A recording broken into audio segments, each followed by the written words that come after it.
Our world today is nothing like it used to be.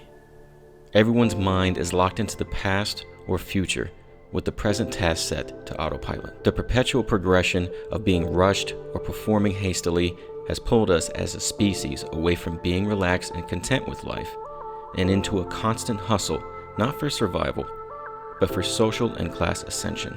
This way of living has casted a Western worldwide blanket of stress and anxiety over us.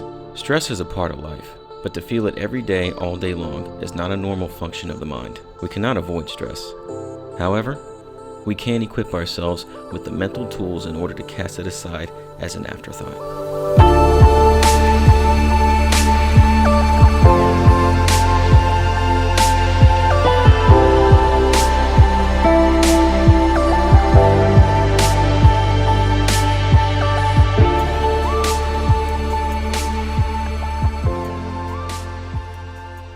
Around 12 or 13 years old, I developed a case of social anxiety, or social phobia. It made something as simple as sitting in a classroom full of students an actual challenge. I would always feel clammy and nervous, and God forbid I got called on by the teacher to answer a question, lest I get it wrong and look foolish. If there was an assignment where I had to speak in front of the class, I would rather fail the assignment than face the nightmare of public speaking. Going to parties was out of the question, as were any school functions where even a fraction of attention would be on me.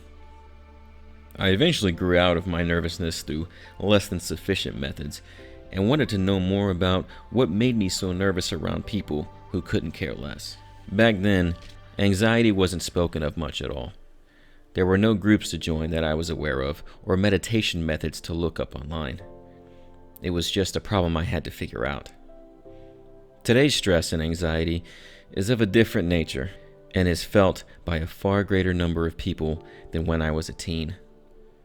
The combination of social media, news outlets, a bar on every corner, and a plunder of drugs, both stimulant and visual, we require some intense self-discipline and preservation in order to feel calm and collected.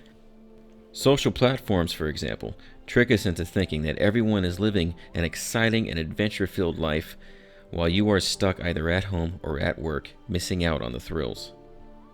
Near no one you are affiliated with live a perpetual vacation. These are just merely highlights of people's lives, yet either subconsciously or at the forefront of your mind, it can make you feel inadequate or undervalued as a person, which can cause anxiety. The dopamine administered by all these platforms, either by the visual stimulation of certain colors or a simple reply to a post or a validated message from a friend, can raise your serotonin. The problem is a constant rise of dopamine can cause an array of psychotic disorders, including bipolar disorder, depression, anxiety, ADHD, and even Alzheimer's. In our society, are face deep in these dopamine administers on a second-to-second basis.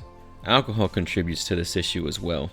Consuming alcohol also raises the serotonin to unnatural heights just to nosedive the next day. And it doesn't make it any easier when you consider how drinking is a national pastime. Accepted in many establishments and sold everywhere, it's hard to imagine our society without it. The cyclical process of consuming alcohol is hard to get out of, and I speak from experience. An all-night bender can leave you dehydrated, malnourished, and riddled with anxiety the next day. Unfortunately, a surefire quick fix to these ailments is to consume more alcohol once the timing is appropriate, therefore exacerbating the already stressed out conditions of the mind. News outlets constantly reminding us of how dangerous the world is setting a disposition of paranoia in our daily routine definitely adds anxiety to our lives. So, what do? Well, for one, we can take a much needed break from social media. Not permanently, just a hiatus, to see how we feel. The constant need to want to check our status or post should be a red flag of dependency. Next, let's get out. Let's go explore. Take a hike or go camping or go fishing. And you're probably saying, I do that all the time anyway. Well, great. But this time, don't take any pictures. In fact, leave your phone at home or in the car. And truly experience something naturally, without letting the world know that you're experiencing it. Let's also learn to slow down a bit. Anytime you find yourself in a hurry, but you're not late to an engagement, ask yourself, why am I moving so quickly? Is there something I could be missing by traveling with haste? To quote the Stoic philosopher Seneca, all this hurrying from place to place won't bring you any relief, for you're traveling in the company of your own emotions, followed by your troubles all the way. End quote. Finally, focusing on the present will help clear the stress of past mistakes or worry of future failures. You are an amazing person, full of talent and beauty, and you can offer so much to the environment and your surroundings in the present moment. Why deprive the world of that because you are too busy contemplating catastrophe?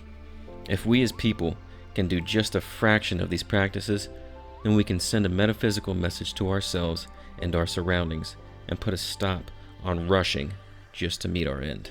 I will finish this video with one last quote from Seneca. Wild animals run from the danger they actually see, and once they have escaped them, worry no more. We, however, are tormented alike by what is past and what is to come.